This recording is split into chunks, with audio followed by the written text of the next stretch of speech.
আকাশ ফুঁড়ে মেঘের রাজ্যে দাঁড়িয়ে থাকা এক দানবীয় অট্টালিকা হল সাংঘাই টাওয়ার। চীনের সাংঘাই শহরে লুজিয়াজুই এলাকায় অবস্থিত এই ভবনটি শুধু ইট পাথরের কাঠামোই নয়, বরং এটি আধুনিক প্রকৌশল বিদ্যার এক মহাবিস্ময় বটে। এটি শুধু উচ্চতার জন্য নয়, বরং এর পরিবেশ বান্ধব নকশা এবং উন্নত প্রযুক্তির জন্য বিশ্বজুড়ে সমানভাবে সমর্থিত।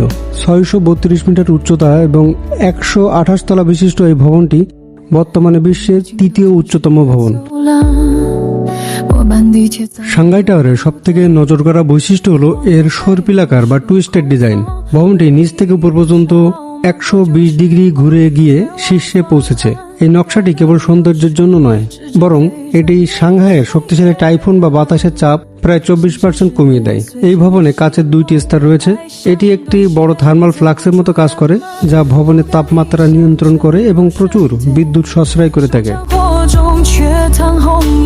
সন্ধ্যার মায়াবী আলো যখন ধীরে ধীরে সাংঘাই শহরকে আঁকড়ে ধরে, তখন এই মহানগরী এক অন্য রূপে আত্মপ্রকাশ করে। বিশ্বের তৃতীয় উচ্চতম এই সাংঘাই টাওয়ারের 128 তলায় দাঁড়িয়ে নিচের দিকে তাকালে মনে হবে আপনি পৃথিবীর বুকে নয়, বরং কোনো এক আলোকোজ্জ্বল নক্ষত্রপুঞ্জের উপর দাঁড়িয়ে আছেন। আর নিচে বয়ে চলা হুয়াংফু নদী তখন একটি কেবল নদী থাকে না, যেন হয়ে ওঠে আলোর এক দীর্ঘ ক্যানভাস। নদীর বুকে ভেসে চলা ক্রুজ শিপগুলো তখন লাল, নীল এবং বিভিন্ন রঙিন আলোয় সেজে ওঠে। উপর থেকে তখন মনে হয় শান্ত পানিতে কতগুলো জোনাকি পোকা খেলা করছে। শহরের অলিগুলি থেকে শুরু করে সুউচ্চ ভবনগুলো নিয়ন আলো এক চমৎকার জ্যামিতিক নকশা তৈরি করে।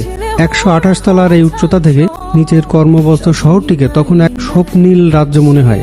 কখনো কখনো পাতলা মেঘের আস্তরণ টাওয়ারের আশেপাশে জমে ওঠে, তখন আলোর বিচ্ছুরণ এই কুয়াশাচ্ছন্ন রহস্যময় পরিবেশকে আরো মায়াবী করে তোলে। তখন এর সৌন্দর্য যেন আরো বহুগুণ বেড়ে যায়।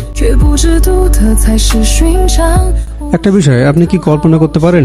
মাত্র 55 সেকেন্ডে 120 তলায় উঠে যাওয়া। সাংঘাই টাওয়ারে রয়েছে বিশ্বের অন্যতম দ্রুতগামী লিফট। এটি প্রতি সেকেন্ডে প্রায় 20.5 মিটার বেগে উপরে ওঠে। আপনি চোখের পলক ফেলার আগেই মেঘের উপরে পৌঁছে যাবেন। এর মাধ্যমে নিচতলা থেকে 119 তলার পর্যবেক্ষণ ডেকে পৌঁছাতে সময় লাগে মাত্র 55 সেকেন্ড। এই বিস্ময়কর পারফরমেন্সের জন্য এটি স্থান করে নিয়েছে গিনেস বুক অব ওয়ার্ল্ড রেকর্ডসে। এত উঁচু ভবন বাতাসে ঝাপটায় দুলতে পারে। হ্যাঁ, আসলে দুলতে পারে। এই দোলন কমাতে ভবনের 125 ও 126 তলায় বসানো হয়েছে একটি 1000 মেট্রিক টন ওজনের টিউন ম্যাচ ড্যাম্পার। এটি মূলত বিশাল পেন্ডুলামের মতো কাজ করে, যা ভবনটিকে স্থির রাখে এবং ভূমিকম্পের ঝুঁকি থেকে রক্ষা করে। এর সাথে রয়েছে দ্য আই অফ সাংঘাই নামক একটি অপূর্ব শিল্পকর্ম। এই স্মার্ট ডিজাইনের কারণে ভবনটি তৈরিতে প্রায় 25% কম স্টিল ব্যবহার করা লাগছে, যা কোটি কোটি ডলার সাশ্রয় করেছে। সাংঘাই টাওয়ারকে বলা হয় একটি ভার্টিক্যাল সিটি বা খাড়া শহর। এর ভিতরে রয়েছে 9টি জোন। ভবনটিকে 9টি ভাগে ভাগ করা হয়েছে। প্রতিটি ভাগে রয়েছে নিজস্ব বাগান তথা স্কাই গার্ডেন, ক্যাফে এবং শপিং মল। দেশি বিদেশি বড় বড় প্রতিষ্ঠানের প্রধান কার্যালয় এখানে রয়েছে।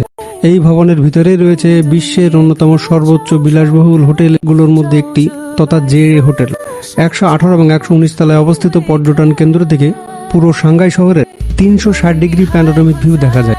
সাংঘাই টাওয়ার পৃথিবীর অন্যতম সবুজ বা পরিবেশ বান্ধব ভবন।